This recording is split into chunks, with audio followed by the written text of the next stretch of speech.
Ce qui, pour moi, distingue Valtus, ce sont deux choses. La première, la qualité des missions qui sont proposées par Valtus, qui sont de vraies missions de directeur au sein d'une entreprise, avec de vraies fonctions, des responsabilités, des enjeux, des projets.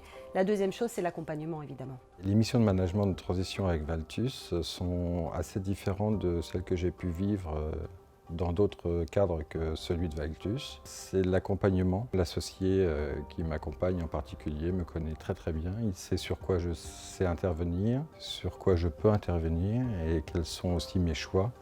Pour moi, ce qui distingue Valtus, c'est avant tout son équipe. Ce sont des gens avec qui je partage les valeurs, les rapports sont simples, je trouve qu'on est alignés. Qu'est-ce qui distingue Valtus? C'est avant tout son dynamisme commercial, sa capacité à aller sourcer des missions. Alors, les moments les plus forts, il y a d'abord l'avant-mission où la qualité de Valtus, c'est de clarifier simplement les besoins du client. Je pense qu'avant la mission, il y a un moment très important, c'est le rendez-vous. Et la grille de préparation de Valtus, que je suis à la lettre, permet d'arriver très préparé et de donner le ton dès le départ.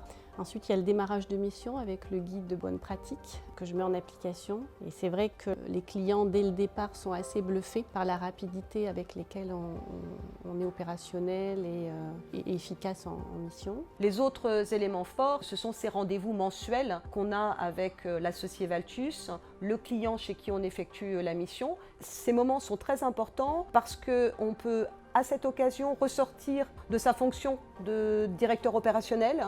Ces rendez-vous qui jalonnent toute la durée de l'engagement apportent énormément de fraîcheur, permettent de se régénérer. Ça nous force à avoir une dimension stratégique, on est très opérationnel en mission. Et là, c'est un moment où on peut prendre de la hauteur, donner des recommandations et donner une vision aux clients. L'associé en mission, c'est l'officier de liaison entre le client et celui qui délivre la mission. Donc c'est quelqu'un qui peut passer des messages dans un sens, dans un autre. C'est un rôle utile aux deux parties.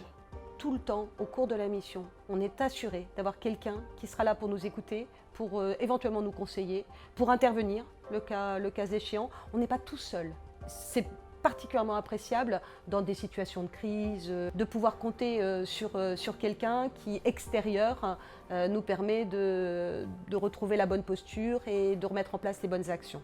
La relation avec l'associé, c'est une relation qui doit être une relation de confiance. Et c'est une relation de confiance qui ne fait que se renforcer au fur et à mesure qu'il y a plusieurs missions qui s'accumulent. Cette relation de confiance, elle est très importante. Elle confine à la complicité pratiquement. C'est réellement une relation de confiance qui se tisse avec l'associé. Il me connaît bien, on a l'occasion de partager de manière très libre ensemble et ça fait aussi une grosse différence. À chaque fois que je suis en mission avec Valtus, je suis dans l'équipe Valtus et on est ensemble chez le client.